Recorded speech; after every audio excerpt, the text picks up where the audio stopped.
2 ya. Iya Bu. Semester ganjil. Bagaimana hasil rapat kalian? Alhamdulillah baik Bu. Alhamdulillah.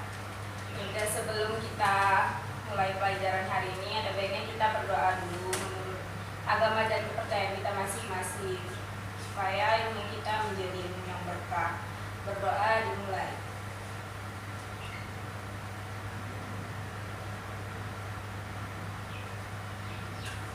Berdoa selesai. Saya absen dulu ya. Iya Bu. Sedikit kali sepertinya yang datang hari ini ya. Iya Bu. Dea Nadila, Sakit Bu. ada suratnya? Ada Bu sama BK. Oke. Juwita Amelia. Saya Bu. Oke, hadir. Trika Sumawardani. Absen Bu. Absen. Mana dia? Tahu Bu. Oke. Jadi kita langsung masuk ke materi aja ya. Iya Bu. Minggu kemarin kita udah belajar tentang pengertian antropologi. Jadi kita mau kilas balik terlebih dahulu ya. Hari ini kita akan membahas tentang kearifan lokal, khususnya kearifan lokal intangible, yang tidak nyata, wujud tidak nyata.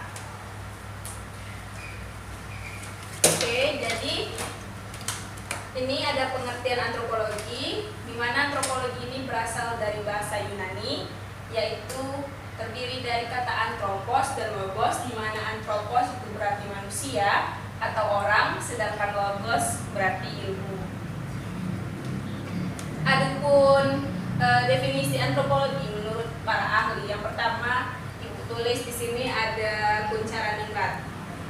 Ya, Bapak Kuncharaningrat ini merupakan Bapak Antropologi Indonesia, dan beliau mengatakan bahwa antropologi merupakan studi umat manusia pada umumnya dengan mempelajari berbagai warna, bentuk fisik, masyarakat, dan budaya yang dihasilkan.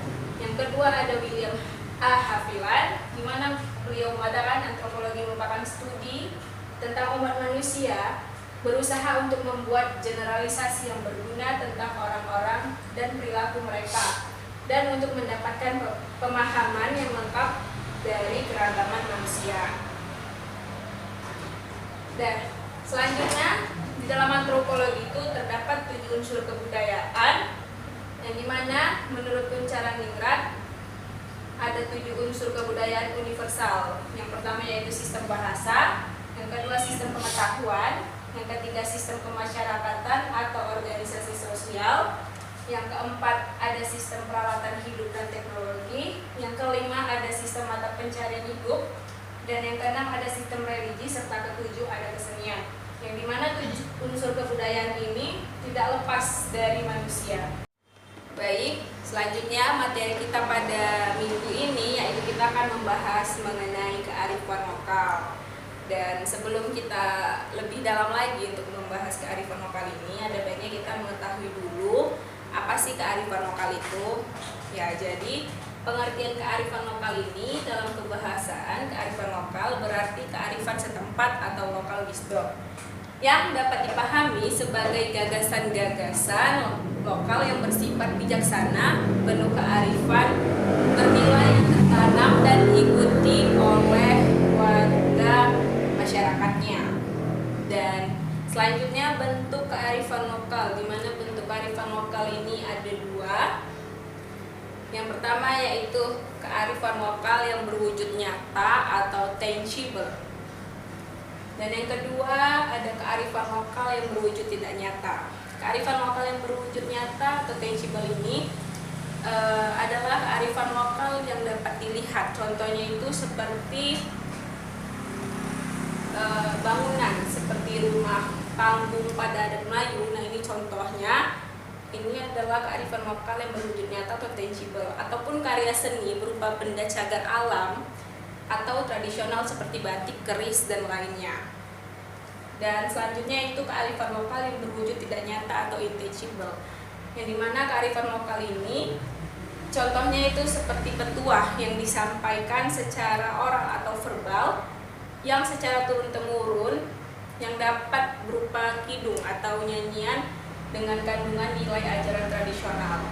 Lewat petuah dan bentuk intangible lainnya, nilai sosial disampaikan secara verbal atau oral dari generasi ke generasi. Baik, jadi yang kita bahas pada hari ini itu khusus untuk kearifan lokal yang berwujud tidak nyata atau intangible. Nah, di sini saya sudah menuliskan contohnya. Yang pertama berupa pantun dan yang kedua berupa pantang larang pada adat Melayu. Nah, jadi di sini saya menuliskan contoh pantunnya, yaitu askar berperang gagah berani melawan Peringi dengan bismillah. Apa yang terjadi di dunia ini sudah menjadi hukumnya Allah. Nah, jadi nilai yang terkandung di dalam pantun di atas itu yang saya sebutkan tadi, yaitu kebenaran yang sungguh ikhlas dengan berdasarkan kepada berbuat karena Allah, bukan karena ulah. Dan segala yang terjadi memang sudah merupakan takdir Allah.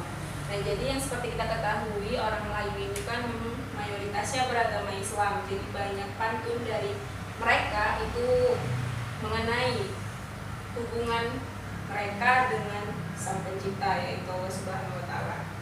Dan yang kedua, ada juga pantang larang pada orang Melayu.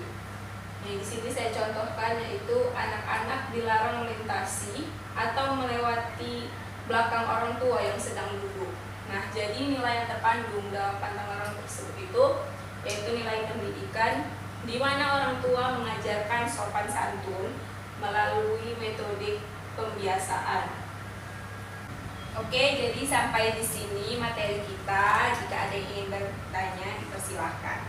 Bu, saya mau bertanya. Ya, silakan Juwita. Apakah di adat-adat lain terdapat pantang larang juga, Bu? Misalnya adat Jawa gitu, apakah ada pantang larang juga atau gimana? Ya, tentu ada ya. Contohnya itu seperti yang sering kita dengar, anak gadis jangan duduk di depan pintu, nanti jodohnya lari, jodohnya nggak ketemu gitu kan. Nah, jadi itu merupakan pantang larang dalam adat Jawa yang dimana memiliki nilai juga. Kan kalau misalnya kita anak gadis makan di depan pintu, kalau ada tamu datang kan tidak elok dilihat, tidak bagus dilihat. Dan juga siapa tahu ada memang orang yang suka pada kita. Nah, dia lewat depan rumah kita pas kita lagi makan di depan pintu. Dia kan lihatnya tuh kayak, ih apa sih, nggak bagus gitu kan, nggak sopan. Nah, jadi bisa jadi dia tuh nggak jadi suka lagi sama kita. Yang tadinya dia mungkin mau ngelamar, jadi nggak jadi. Nah, itulah yang sering disebut sama orang tua dulu, jodoh kamu nanti lari atau nggak datang. Gitu Juwita, apakah? Ya, makasih ya Bu, saya sudah mengerti. Oke, baik. Jadi sampai di sini dulu pertemuan kita hari ini. Semoga apa yang saya sampaikan bisa menjadi pengetahuan dan wawasan kalian yang lebih baik lagi ya. Ya Bu, terima kasih Bu. Ya, baik. Jadi kita diawali dengan berdoa dan diakhiri juga dengan berdoa. Sebelum pulang, marilah kita berdoa terlebih dahulu agar selamat sampai rumah. Berdoa dimulai.